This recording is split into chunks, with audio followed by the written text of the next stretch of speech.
በዚያም ወራት ዓለም ሁሉ እንዲጻፍ ከአውግስጦስ ቄሳር ትእዛዝ ወጣች ይላል። አዋጅ ታውጇል። ትእዛዛቱ በአንድ ላይ ተጣመሩ ይላል። በጣም ረቂቅ ምስጢር ነው። ሚክያስ ትንቢት ተናግሯል። በምዕራፍ 5 ቁጥር 2 ላይ አንቺ የፍራታ ሕፃን ምትወይም ቤተልሔም እንዲህ እንደሆንሽ አትቀሪም፣ ድንኳን ተተከለባት፣ ነጋሪት ተሰማባት፣ እስራኤል ደጅ ጠኑባት፣ አሕዛብ ገበሩባት። ጽንሰቱ በናዝሬት ነው፣ ልደቱ በቤተልሔም ነው። ለምን ይህን ያደረገው? አንደኛ ናዝሬት ማለት ትርጉሙ ምንድን ነው? ቤተልሔም ማለት ምን ማለት ነው? ሰሎሞን ነው። በመኃልየ 4 ቁጥር 12 ላይ ሕዝቅኤል ነው። ሕዝቅኤል በምዕራፍ 44 ከቁጥር 1 እስከ 2 ጀምራችሁ ስታነቡ የመጀመሪያው ምሳሌ አዳም አባታችን ነው። በውጉ ከታተመ ጉንደ ዕፅ ተገኝቷል። ዘፍጥረት 22 ከ1 ጀምራችሁ እስከ 14 ስትመለከቱ ለምሳሌ ሊቃውንት 1-4 ምሳሌዎች ሰጥተዋል። ይሄን ለማወቅ ከፈለጋችሁ ይላል በዮሐንስ ወንጌል ምዕራፍ 20 ከቁጥር 19 ጀምራችሁ እስቲ ያንቡ ይላል። ለምንድን ነው በከብቶች በረት ግን ጌታችን የተወለደው? በኢሳይያስ 1:3 ላይ፣ ዕንባቆም 3:2 ላይ አባ ጊዮርጊስ ዘጋስጫ ግን እጅግ ይገርማልና በረትን ያደንቃል። ዮሴፍ በአንድ በኩል፣ ሰሎሜ በአንድ በኩል 2፣ ላሟ በአንድ በኩል 3፣ አህያ በአንድ በኩል 4። ልክ ሐዋርያው ቅዱስ ጳውሎስ በሁለተኛ ቆሮንቶስ መልእክቱ ምዕራፍ 8 ቁጥር 9 ላይ ምን አለ? ሰማይን አለ በደመና የሚጠቀልለው እሱ በጨርቅ ተጠቀለለ ይላል። አይገርማችሁ?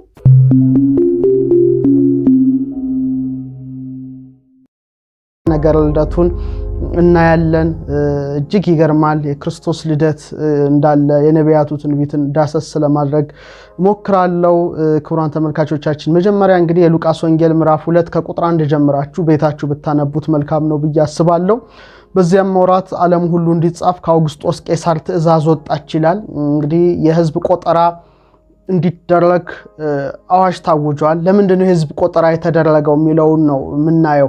ለጊዜው ቄሳር በሱ ግዛት ውስጥ ያሉትን በመዝገብ እንዲመዘገቡ ሕዝቡም እንዲቆጠሩ በባርነት መዝገብ ሮማ ነበረ፣ የሮማ ስርወ መንግስት ነበረና በሱ ስርወ መንግስት የነበሩት ሁሉ እንዲቆጠሩ በባርነት መዝገብ እንዲመዘገቡ አዟል። ይሄ ለጊዜው ተደርጓል። ፍጻሜው ግን ምንድነው የሚለውን ነው የምናየው። መጀመሪያ ለምን ሕዝብ ቆጠራ እንዲደረግ ተደረገ ሲባል እንግዲህ ጌታችን በነቢያት ትንቢት መሰረት የሚወለደው ቤተልሔም ነው። በቆጠራ ምክንያት ደግሞ አረጋዊ ዮሴፍ ቅድስት ድንግል ማርያምን ይዞ እንግዲህ ከዳዊት ቤትና ወገን ወይም ከነገደ ይሁዳ ስለነበሩ ወይም ከዳዊት ቤትና ወገን ስለነበሩ ከገሊላ ከናዝሬት ከተማ ተነስቶ ቤተልሔም ወደምትባል ወደ ይሁዳ ከተማ ከመቤታችን ከቅድስት ድንግል ማርያም ጋራ መሄዳቸው አይቀርምና የነቢያት ትንቢቱ ይፈጸማል።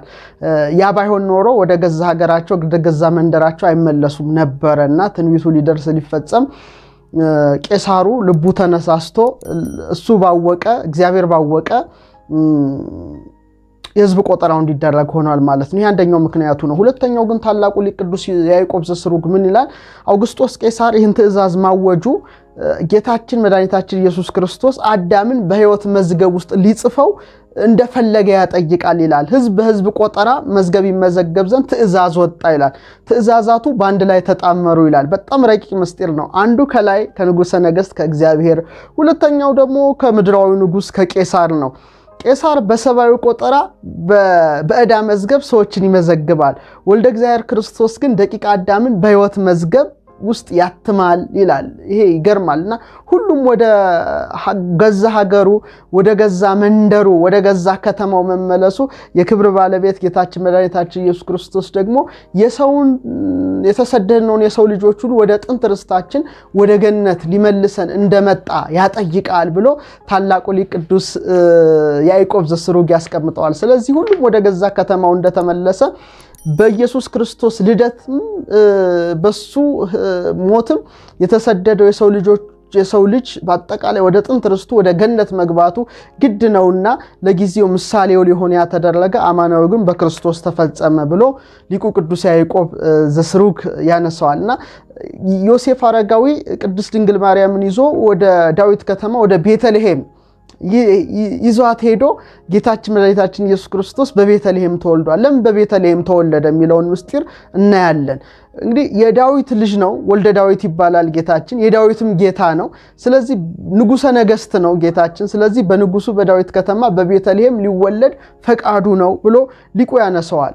በተለይ ነብይ እግዚአብሔር ሚክያስ ትንቢት ተናግሯል። በምዕራፍ 5 ቁጥር 2 ላይ ወአንቲኒ ቤተልሔም ምድረ ኤፍራታ ኢትትያቲም ነገሥተ ይሁዳ፣ አንቺ ኤፍራታ ጻምት ወይም ቤተልሔም በይሁዳ ካሉ አይጉር ብትበልጭ አታንሽም።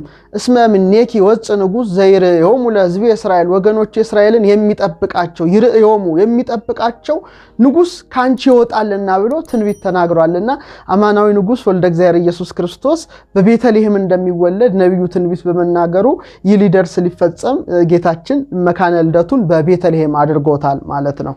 ሊቃውንት ሲናገሩ ሚክያስ ይህን ትንቢት የተናገረው ሌላውን አይጉር ሲያስተምር ውሎ አመሻሹ ላይ ወደ ቤተልሔም ሲያልፍ ተፈታ ቋያ በቅሎባት አራዊት ሰልጥነውባት ይመለከታል። አንቺ ኤፍራታ ጻምት ወይም ቤተልሔም እንዲህ እንደሆንሽ አትቀሪም፣ ንጉሥ ይነግስብሻል፣ ድንኳን ይተከልብሻል፣ ነጋሪት ይሰማብሻል፣ እስራኤል ደጅ ይጠኑብሻል፣ አሕዛብ ይገብሩብሻል ብሎ ትንቢት ተናገረ። ይኸውም አልቀረም። ዘሩባቤል ለጊዜው ነገሰባት፣ ድንኳን ተተከለባት፣ ነጋሪት ተሰማባት፣ እስራኤል ደጅ ጠኑባት፣ አሕዛብ ገበሩባት። ፍጻሜው ግን ዘሩባቤል እንደነገሰ የነገስታት ንጉሥ ኢየሱስ ክርስቶስ ተወለደባት። ድንኳን እንደተተከለ የብርሃን ድንኳን በቤተልሔም ዙሪያ ተተከለ። እስራኤል ደጅ እንደጠኑ 100 ነገደ መላእክት ደጅ ጠንተውባታል። የነጋሪት ድምጽ እንደተሰማባት ቅዳሴ መላእክት ተሰምተውባታል። አሕዛብ ጥንት እንደገበሩባት አሁን ደግሞ በክርስቶስ ልደት ሰብአ ሰገል ወርቅ፣ ዕጣን፣ ከርቤ ገብረውባታልና ይህ ትንቢት ሊደርስ ሊፈጸም የክብር ባለቤት ጌታችን መድኃኒታችን ኢየሱስ ክርስቶስ ልደቱን በቤተልሔም አድርጎታል። ጽንሰቱ በናዝሬት ነው፣ ልደቱ በቤተልሔም ነው። ለምን ይህን ያደረገው? ሊቃውንት ለዚህ ምላሽ ይሰጣሉ። እንግዲህ ጽንሰቱን በናዝሬት ያደረገበት ምክንያቱም ቅድስት ድንግል ማርያም በናዝሬት ገሊላ ሳለች ነው ቅዱስ ገብርኤል አብስሯት ይኩነኒ በከመ ትቤለኒ እንደ ቃልህ ይደረግልኝ ባለችው ጊዜ ቅድመ ዓለም የነበረ ያለ ሚኖር አካላዊ ቃል እግዚአብሔር ወልድ የዕለት ጽንሶ ነው በማኅፀኗ የተጸነሰው። ስለዚህ ናዝሬት ላይ መጸነሱ ቤተልሔም ላይ መወለዱ ምስጢር አለው። አንደኛ ናዝሬት ማለት ትርጉሙ ምንድን ነው? ቀጥታ ትርጉሙ ናዝሬት ማለት አዝቅ ማለት ነው። ቅርንጫፍ፣ ቁጥቋጦ፣ አበባ የሚል ፍቻ አለው። ናዝሬት ራሱ ስርወ ቃሉ ሲፈታ ማለት ነው። አዝቅ ቅርንጫፍ ልንለው እንችላለን፣ ጽጌ አበባ ልንለው እንችላለን። ይሄም በነቢያት ትንቢት ተነግሯል። በተለይ ነቢየ እግዚአብሔር ኢሳይያስ በምዕራፍ 11 ቁጥር 1 ላይ ምን ይላል? ትወጽ በትር እምሥረ ወእሴ፣ ከእሴ ስር በትር ትወጣለች ይላል። ወያርልቅ ጽጌ እምኔሃ፣ ከሷም አበባ ይወጣል ወይም ቁጥቋጦ ይወጣል ይላል። በደንብ አድርጋችሁ ተመልከቱ። ከእሴ ስር በትር ትወጣለች ማለቱ ከነገደ እሴ ወይም ከትውልደ እሴ፣ ነገድ ባንለውም ከትውልደ እሴ፣ ምክንያቱም ነገደ ይሁዳ ነው የእሴ ትውልድ በትር ቅድስት ድንግል ማርያም እንደምትወለድ ከሷም ቁጥቋጦ ወይም ጽጌ የተባለ መዓዛ ቅዱሳን ኢየሱስ ክርስቶስ እንደሚወጣ ትንቢት ተናግሯል። ስለዚህ አማናዊ አበባ ኢየሱስ ክርስቶስ በማኅፀነ ድንግል የተጸነሰው የከተማዋ ስም ናዝሬት ተብላ ፍቺዋ ደግሞ አበባ ቁጥቋጦ የሚል ነውና መካነ ጽንሰቱን ናዝሬት ላይ አድርጓል። ልደቱን ደግሞ በቤተልሔም አድርጎታል። ቤተልሔም ማለት ምን ማለት ነው? የህብስት ቤት የእንጀራ ቤት ማለት ነው። ኢየሱስ ክርስቶስም የሕይወት ህብስት ነው፣ የሕይወት እንጀራ ነውና የክብር ባለቤት ጌታችን መድኃኒታችን ኢየሱስ ክርስቶስ አማናዊ ህብስት መሆኑን ለመግለጥ የስሟ ፍቺ ቤተ ህብስት ወይም የህብስት ቤት በምትባለው በቤተልሔም እንዲወለድ ፈቃዱ ሆኗል። አበባ ቁጥቋጦ አዝቅ የሚል ደግሞ ፍቺ ያላት ናዝሬት ላይ መካነ ጽንሰቱን አድርጎታል። በዚያም ሳሉ የመውለጃ ወራት ደረሰ፣ የበኩር ልጇንም ወለደችው ይላል ታላቁ ወንጌላዊ ሉቃስ ምዕራፍ 2 ላይ ስታነቡና በህቱም ድንግልና እንደተጸነሰ በህቱም ድንግልና የክብር ባለቤት ተወለደ ነው።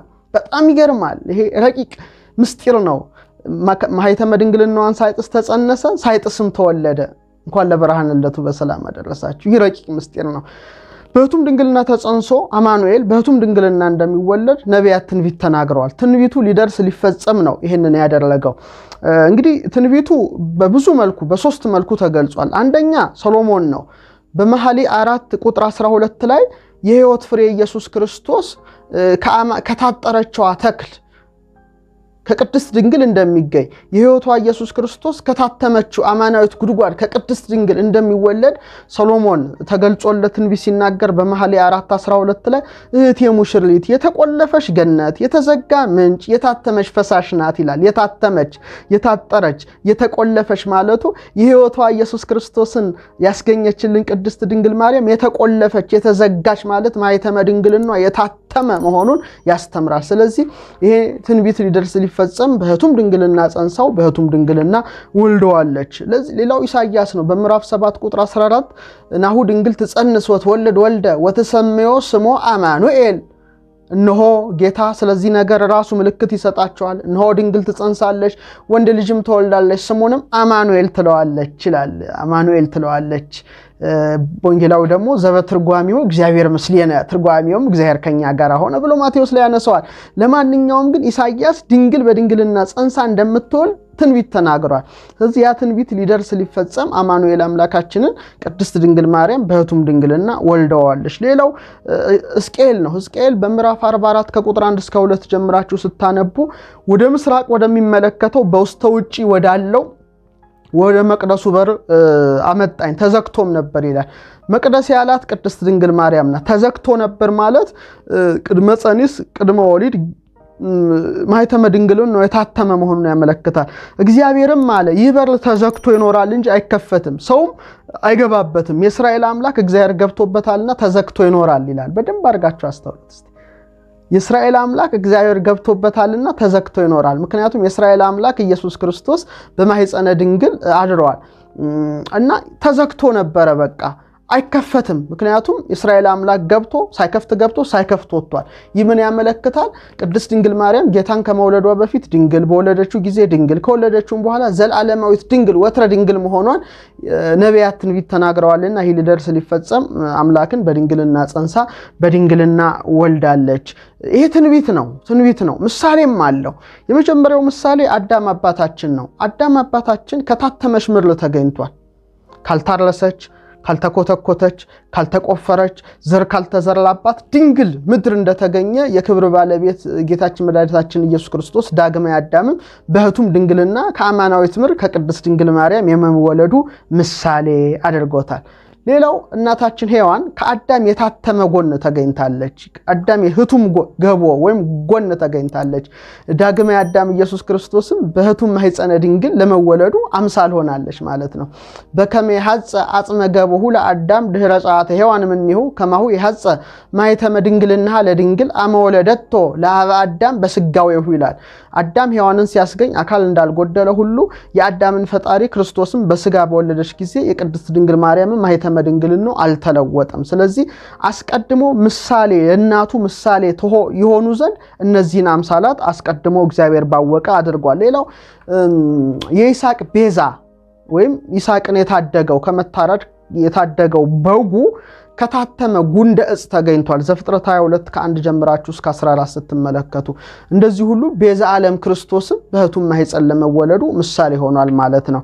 ሌላው ዘጸአት 17 ከ1 እስከ 7 ስትመለከቱ የእስራኤልን ጥም ያበረደ ውሃ ከታተመ አለት ተገኝቷል። እንደዚህ ሁሉ ጽምዓ ነፍሳትን ያበረደ ማየ ሕይወት ጌታ በህቱም ማኅፀን ለመወለዱ ምሳሌ ሆኗል ማለት ነው። ስለዚህ ትንቢት አናግረዋል፣ ምሳሌ ያስመስሏል። ከምሳሌዎቹ ጋር ደግሞ የሊቃውንት አምሳላትን ደግሞ እንመለከታለን። ለምሳሌ ሊቃውንት 1-4 ምሳሌዎች ሰጥተዋል። እንደው ረቂቁን ነገር በግዙፍ ምሳሌ ለመግለጥ ያህል ምሳሌ ሲባል ያን ነገር እንደው ለማስረዳት መሞከር። አንደኛው የእያንዳንዱ ሰው መልክ በሰው አይን ብሌን ውስጥ ይታያል። ለምሳሌ የኔ መልክ አንዱ ሰው ብሌን ውስጥ ይታያል። የኔንም በሱ አይን ውስጥ አየዋለሁ፣ የሱንም ደግሞ የኔ አይን ውስጥ ሊያይ ይችላል። ወይም እናንተ አጠገብ ላጠገብ ስትቆሙ ግን አይኑ አልፈሰሰም። በተመሳሳይ መልኩ ጌታችን መድኃኒታችን ኢየሱስ ክርስቶስ ማኅተመ ድንግልናዋን ሳይጥስ ተወልዷል፣ እንደ አምሳለ መልክህ ነው ይላሉ ሊቃውንት አባቶቻችን። ሁለተኛ ፀሐይ በመስታየት ውስጥ ትገባለች ትወጣለች። ለምሳሌ መስታየቱ ዝግ ነው፣ መስታየት ነው። የፀሐይ ጨረር ግን በመስታወት ውስጥ ገብቶ ጨረሩ እግረ ፀሐይ ይታያል፣ ግን መስታወቱ አልተተረተረም። ይሄ በጣም የሚገርም ነው። ሶስተኛ የእያንዳንዱ ሰው ፊታችንን አንጸብርቆ በመስታወት ውስጥ እንመለከታለን። መስታወቱ ግን አልተተረተረም። አራተኛ ግንባር ከግንባራችን ላይ ይፈሳል። ላብ ከግንባራችን ውስጥ ይፈሳል። ላብ ከሰውነታችን ውስጥ ይፈሳል። ግን ከግንባራችን ውስጥ ላብ ሲፈስ ወይም ከሰውነታችን ከተለያዩ ሲፈስ ግን ግንባራችን አልተተረተረም፣ አልተሰነጠቀም። በተመሳሳይ መልኩ እነዚህ ግዙፋን ናቸው። የርቀት ስራ ሲሰሩ እናያለን ምንም ጉለት ቢኖራቸው ረቂቅ ረቂቅ የሆነው እግዚአብሔር ወልደ እግዚአብሔር ልጅ ነው ስለዚህ እናቱ ማኅተመ ድንግልና ሳይጥስ እንደተጸነሰ ሳይጥስም በህቱም ድንግልና ተወልዷል ብሎ ታላቁ ሊቅ ቅዱስ ያዕቆብ ዘእልበረዳኢ ያነሳዋል ማለት ነው ክቡራንና ክቡራት እና በረከተ ልደቱ በሁላችን ላይ አድሮ ይኖራል ሌላው ቅዱስ ጀሮም ነውና በጣም ያደንቃል ቅድስት ድንግል ማርያም ጌታን በህቱም ድንግልና ጸንሳ በህቱም ድንግልና እንደወለደችው ሳስብ እደነቃለሁ ይላል የመደነቅ ምክንያት ነውና ይሄን ለማወቅ ከፈለጋችሁ ይላል በዮሐንስ ወንጌል ምዕራፍ 20 ከቁጥር 19 ጀምራችሁ እስቲ ያንቡ ይላል ደጆቹ ተዘግተው ሳሉ ጌታችን ገባ ይላል በደንብ አስተውሉ ከተነሳ በኋላ ደጃፉ እንደተዘጋ ጌታችን ገባ ይላል እና የገባው መንፈስ አይደለም ይላል እንደውም እጄን እግሬን ዳሱኝ ለመንፈስ አጥንት ጅማት ጠጉር ጥፍር የለውም እኔን ግን እንደምታዩኝ ብሎ በጦር የተወጋ ጎኑን በችንካር የተሸነከሩ እጆቹና እግሮቹን ያሳያቸዋል ይሄን የሚጠራጠር የለም ይላል ነው ሁሉም ኃይለ እግዚአብሔር ነው ከማለት ከማድነቅ ውጪ ምንም ሊል አይችልም አለ እንደዚሁም በተመሳሳይ መልኩ ቅድስት ድንግል ማርያም ማኅተመ ድንግልናዋ ሳይጥስ ተጸነሰ ሳይጥስም ተወለደ እሷም ለዘላለም እናትም ድንግልም ሆና ኖረች በማለት ሊቁ አባት ያመሰጥረዋል ማለት ነው ይሄ በጣም ይገርማል ለምንድነው ግን ነው አሁን ትንቢት ተነገረ ምሳሌ ተመሰለ ለምንድነው ይሄን ያደረገው ጌታችን ትንቢት አናገረ ምሳሌ ያስመሰለ ፍጻሜው ግን ሊቁ ዮሐንስ አፈወርቅ ምን ይላል ከመ ትኩን መራሂተ ለሃይማኖት አባይ ለደገኛው ሃይማኖት መሪ ትሆን ዘንድ ነው ይላል ድንግልም እናትም ናት ድንግል ማርያም ድንግል ወእም ትባላለች እሱም አምላክ ወሰብ ይባላል አምላክም ሰውም ይባላል የሚገርም ነው ሁለቱ የማይነጣጠሉ የተያያዙ የተሳሰሩ የተሰናሰሉ ሁሉ ጊዜ ሊበጠሱ የማይችሉ እውነታዎች ናቸው ድንግልም እናትም እሱም አምላክም ሰውም ስትወልደው ማኅተመ ድንግልናው አልተለወጠም እሱም ሰው ሲሆን አምላክነቱ አልተለወጠም ስለዚህ ለዚህ ሁሉ ምስጢር ማረፊያ ማሳረፊያ ሊያደርጋት ቅድስት ድንግል ማርያም በህቱም ድንግልና ጸንሳ በህቱም ድንግልና በቤተልሔም እንድትወልደው አደረገ ወንጌላው ይቀጥላልና በቤተልሔም ሳለች ይላል በእንግዶች ማደሪያ ስፍራ ስላልነበራቸው በግርግም ወለደችው ይላል በደንብ አድርጋችሁ አስተውሉ በከብቶች በረት ነው የወለደችው ለምንድን ነው በከብቶች በረት ግን ጌታችን የተወለደው በመሰረታዊ ነገሩ በቤተ መንግስትስ ቢወለድ ምን ትርጉም አለው ለመለኮትማ ሰማይ ዙፋኑ የእግሩ መረገጫ ናት ግን በከብቶች ግርግም በተናቀ ስፍራ ለምን ተወለደ ሲባል ትንቢት ተነግሯል ምሳሌም አለው ምስጢርም አለው እሱን ነው የምነግራችሁ ክቡራን ተመልካቾቻችን የመጀመሪያው የነቢያት ትንቢት ነው ተነግሯል ለምሳሌ በኢሳይያስ 1:3 ላይ ላምና አህያ ባሉበት የከብቶች በረት እንደሚወለድ ኢሳይያስ ምን ይላል በሬ ገዢውን ይላል አስተውሉ በሬ ገዢውን አህያም የጌታውን ጋጥ አወቀ እስራኤል ግን አላወቀም ህዝቤም አላስተዋለም ይላል እስራኤል እንግዲህ ያስቡት የነበረው መሲህ ልክ እንደ ጦር መኮንን በወታደር ታጅቦ የሚመጣ ነው እሱ ግን ላምና አህያ ባሉበት በከብቶች ግርግም ነበር የተወለደውና እነሳ እንኳን በሬ ገዢውን አህያም የጌታውን ጋጥ አላወቀ እስራኤል ግን አላወቀም ህዝቤም አላስተዋለም ማለትና በሬና ላም ባሉበት በከብቶች ግርግም እንደሚወለድ ኢሳይያስ ተናግሮ ነበርና ያ ሊደርስ ሊፈጸም በከብቶች ግርግም አምላካችን ተወልዷል ሌላው በዕንባቆም 3:2 ላይ እግዚኦ ሰማይኩ ድምጸከ ወፈራይኩ ይላል አቤቱ ድምጽህን ሰምቼ ፈራሁ ይላል ቅድመ ዓለም ከአብ ያለ እናት መወለዱን ሰምቶ ነብዩ መፍራቱን ተናገረ ቀጠለና ሪኩ ግብረከ አንከርኩ ዛሬም ስራህን አይቼ ያደነቅሁ አለ ከቅድስት ድንግል ያለ አባት መወለዱን አይቶ እንዳደነቀ በትንቢት ነው መንፈስ ቅዱስ እንግዲህ የራቀውን አቅርቦለታል የረቀቀውን አጉልቶለታል ቀጥሎ በኋላ ምን ይላል በማይከለ ክል እንስሳ ሪኩከ በሁለት እንስሶች መካከል አየሁ ይላል ምንናቸው እነዚህ ላምና አህያ እስትንፋሳቸውን እያሉ ይገብሩለት ነበር ለክብር ባለቤት ለጌታችን ለመድኃኒታችን ለኢየሱስ ክርስቶስና ነቢያት አስቀድመው ትንቢት ተናግረዋልና ጌታችን መድኃኒታችን ኢየሱስ ክርስቶስ በከብቶች ግርግም ውስጥ እንዲወለድ ምክንያቱ የነቢያትም ትንቢት ጭምር እንደሆነ ማወቅ አለብን ታላቁ ሊቅ አባ ጊዮርጊስ ዘጋስጫ ግን እጅግ ይገርማልና በረትን ያደንቃል ጌታ የተወለደበት የከብቶች በረት ኪሩቤል እንደሚሸከሙት ዙፋን ይመስላል ይላል ለምሳሌ እንደምታውቁት ኪሩቤልና ሱራፌል እግዚአብሔርን ዙፋን ተሸክመዋል የሰው መልክ ያለው መልአክ አለ፣ የላም መልክ ያለው መልአክ አለ፣ የአንበሳ መልክ ያለው መልአክ አለ፣ የንስር ፊት ያለው መልአክ አለ። አርባዕቱ እንስሳ አሉ፣ በአራቱ አቅጣጫ አሉ ይላል። በረቱንም ተመልከት ይላል። እንግዲህ በዙፋኑ ላይ የሚቀመጠው ጌታ በበረት ተኝቷል። ይሄ ታወቀ ነው። አርባዕቱ እንስሳስ ሲባል እንዴ ዮሴፍ በአንድ በኩል፣ ሰሎሜ በአንድ በኩል 2፣ ላሟ በአንድ በኩል 3፣ አህያ በአንድ በኩል 4፣ ልክ እንደ አርባዕቱ እንስሳ ይመስሉኛል ይላል ምሳሌነታቸውና በኪሩቤል በሱራፌል አድሮ ሰፍሮ የሚኖረው አምላክ በበረት ውስጥ ስለተወለደ ስፍራው እንደ ጽርሐ አርያም ይመስላል ብሎ በረትም በጽርሐ አርያም ስፍራዋን ደግሞ አርባዕቱን እንስሳን ደግሞ በዮሴፍ በሰሎሜ በላምና በአህያ መስሎ ምሳሌያዊ አገላለጽ ይገልጻል። ይህም እጅግ የሚገርም ነው። በጣም ሚመናና ሚመናት ሌላው በጣም የሚገርመው የሰማይ ስርዓት በምድር ላይ ተሰራ ይላል ሊቁ ሲጽፍ። ስርዓተ ሰማይ ተሰራ በዲበ ምድር፣ የሰማይ ስርዓት አለ በምድር ላይ ተሰራ ይላል። በሰማይ ስንመለከት ፀሐይ አለች፣ አስተውሉ። ፀሐይ አለች፣ ጨረቃ አለ፣ ከዋክብት አሉ። ያ ቤተልሔም አለ ሰማይን ትመስላለች ይላል። ጌታ የተወለደባት ያች የከብቶች ስፍራ ሰማይ ናት አለ።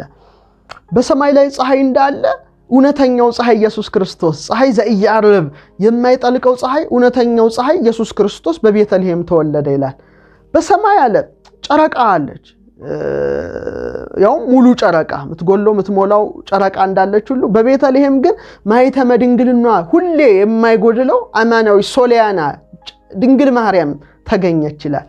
በሰማይ ከዋክብት እንዳሉ በቤተልሔምም በዛች በጎሏ ወይም በከብቶች ግርግም ውስጥ ብርሃናውያን መላእክት እንደ ከዋክብት ሆነው ፈሰው ተገኙና የሰማይ ስርዓት በቤተልሔም ላይ ተሰራ ይላል። ስለዚህ ለምን ቤተልሔም ተወለደ? ለምን በከብቶች ግርግም ተወለደ? ይሄ ሁሉ ምስጢር አለው ማለት ነው። ሌላው ሊቁ ምን ይላል? በከብቶች ግርግም መወለዱ ጌታችን ሰዎች ሁሉ ከክብራቸው አንሰው፣ አስተውሉ፣ ከክብራቸው አንሰው ልብ እንደሌላቸው እንደሚጠፉ ከብቶች ወይም እንደሚጠፉ እንስሶች ሆነው ነበረ። በግዕዘ እንስሳ ነበሩ። ዳዊት ምን አለ?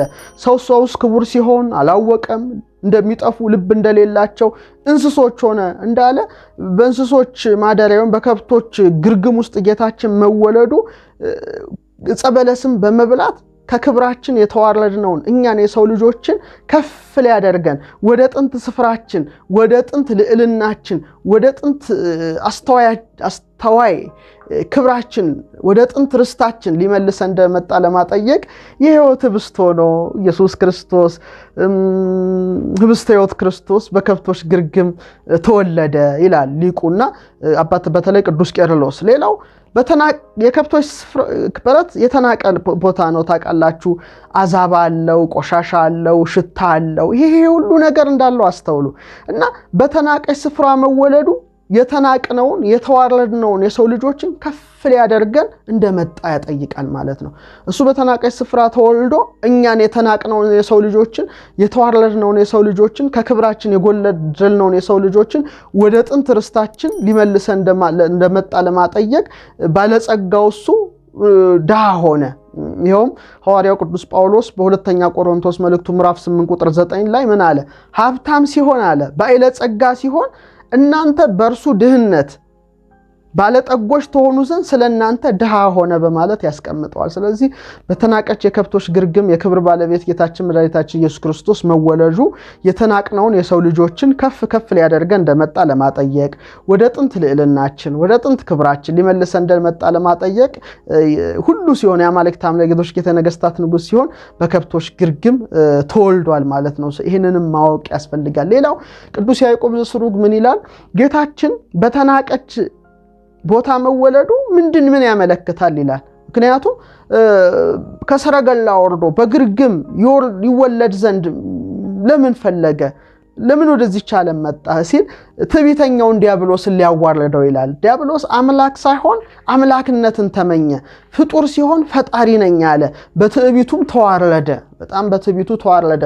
ጌታችን ግን ሁሉ የሱ ገንዘቡ ሲሆን ባለጸጋ ሲሆን በተናቀሽ ግርግም ተወልዶ ትዕቢተኛውን ዲያብሎስን አዋረደው ይላል። አዋረደው በማለት ያስቀምጣል። ስለዚህ የተናቅነውን እኛን ከፍ ከፍ ሊያደርገን ትዕቢተኛውን ዲያብሎስ ሊያዋርድ የአማልክት አምላክ ጌቶች ጌታ የነገስታት ንጉስ በከብቶች ግርግም ሲወለድ እስትንፋሳቸውን ደግሞ እንስሳትና እንስሳቶቹ ገብረውለታል። ላምና አህያ ማለት ነው። ሌላው በጨርቅ ጠቀለለችው ይላል እመቤታችን።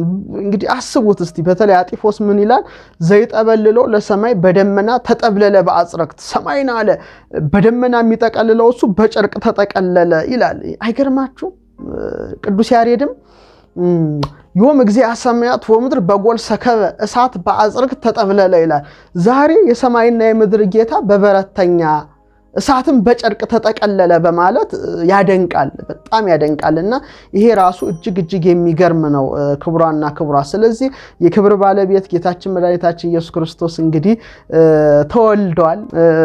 የነገስታት ንጉስ ተወልዷልና ነገስታት ወርቅ፣ ዕጣን፣ ከርቤ ይዘው መጥተው እጅ መንሻ አቅርበውለታል። መላእክትም ደግሞ ከሰማይ ወርደው አመስግነዋልና በጣም ይገርማል። ስብሐት ለእግዚአብሔር በሰማያት ለእግዚአብሔር ምስጋና ይሁን ወሰላም በምድር በምድርም ሰላም ሆነ ሰምረቱ ለሰብ ለሰው ግዕዛኑ ነፃነቱ ይሰጠው ዘንድ ለሰውም በጎ ፈቃድ በማለት መላእክት ዘምረዋል። ለእረኞች የእግዚአብሔር መልአክ ሄዶ ዛሬ በዳዊት ከተማ መድኃኒት እርሱም ክርስቶስ ጌታ ሆነ ተወልዶላቸዋል ብሎ አብስሯቸዋል። አስቡት እስቲ። መላእክትና እረኞች በአንድ ላይ ያመሰገኑበት በዓል ነው። አምላካቸውን ክርስቶስን እንደ አንድ ልብ መካሪ እንደ አንድ ቃል ተናጋሪ በመሆን ብርሃኑ መላእክት ከትሑታን እረኞች ጋር በአንድ ላይ ዘምረዋል፣ አመስግነዋል። ለዚህ ነው ዮም አሐደ መርኤተ ኮኑ መላእክት ወሰብ ከመይሰብህዎ ለክርስቶስ በቃለ አሚን። ክርስቶስን ለማመስገን መላእክትና እረኞች አንድ ቤተሰብ አንድ መንጋ ሆኑ ብሎ ታላቁ ሊቅ ዮሐንስ አፈወርቅ የተናገረው። ስለዚህ ክቡራና ክቡራት ሚመናና ሚመናት መላእክትና እረኞች በፍቅር ሆነው በአንድ ላይ ሆነው የዘመሩበት በዓል ነው። ለእረኞች ደግሞ የልደቱ ምስጢር መገለጡ እውነተኛው እረኛ ኢየሱስ ክርስቶስ ተወልዷል። ለስነ ፈለክ ሰዎች ከዋክብትን ለሚመረምሩ ሰዎች ደግሞ መገለጡ አማናዊ ኮከብ ክርስቶስ ነው። ኮከብ ከያዕቆብ ይወጣል ብሎ በለዓም ተናግሯል። እኔ ኢየሱስ የዳዊት ስርና ዘር የሚያበራም የንጋት ኮከብ ነኝ ብሎ ራሱ ክርስቶስ በዮሐንስ ራእይ ላይ እንደተናገረ አማናዊ ኮከብ ተወልዷልና ከዋክብትን ለሚመራመሩ ለሰብአ ሰገል ገልጦላቸዋል። ነገስታት ንጉስ ነውና እነሱም ነገስታት ናቸው። ለሰማያዊ ንጉስ እጅ መንሻ አቅርበዋል። የመላእክት ፈጣሪ ነውና መላእክት አመስግነዋል። የእንስሳት ሁሉ ጌታ ነውና እስትንፋሳቸውን ሰጥተዋል። ስለዚህ ፍጥረት ሁሉ በክርስቶስ ልደት ነፃነቱን አግኝቷልና በእውነት እንኳን ለጌታችን ለመድኃኒታችን ለኢየሱስ ክርስቶስ የልደት በዓል ክቡራና ክቡራት በሰላም አደረሳችሁ ለማለት እወዳለሁ።